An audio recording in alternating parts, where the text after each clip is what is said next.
Hello everyone, my name is Jane. This is EION Weekly Gold Review. The gold price rose nearly 1% last week from 1,815 to 1,835 per ounce. Gold price rose sharply to a 2-month high on Wednesday, 19 January, as the falling US dollar and tensions between Ukraine and Russia boosted demand for gold as a safe haven. A sharp correction in the stock market also supported gold prices. Expectations of interest rate hikes by the Fed is putting gold prices under constant pressure.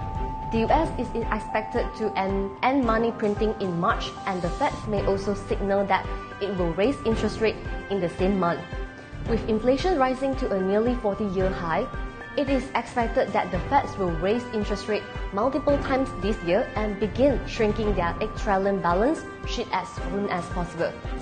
The major US stock indexes closed sharply lower on Wednesday, with the tech-heavy Nasdaq confirming that it will enter a period of corrections. The Nasdaq closed 17% below its all-time closing high set on 19 November. A correction is confirmed when an index closes 10% or more below its record peak. US President Joe Biden predicted on Wednesday that Russian President Vladimir Putin will take military actions against Ukraine, but said a full-scale invasion would trigger a massive response that could cost Russia and its economy enormously. Biden said that US and Western responses would be adjusted based on the Russia actions. The US is concerned that Russia could launch an attack on Ukraine within days or weeks. The Biden administration announced an additional $200 million in defensive military aid to Ukraine, citing fears of Russian aggression, which is why gold prices rose sharply last week.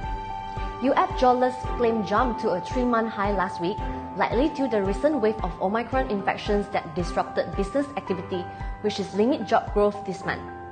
Jeremy Grantham, a well-known investor who has been predicting market bubbles for decades, said the stock market is entering the history crash he predicted a year ago, and even the interventions of the Fed will not prevent the eventual collapse.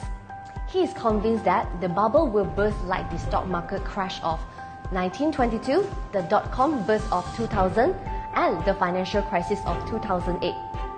So this week, investors will focus on the Fed's interest rate decisions, which will take place on 26 January.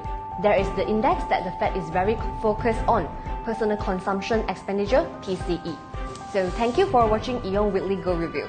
Stay home, stay safe, and buy more gold. Think of gold, think of EION. Goodbye.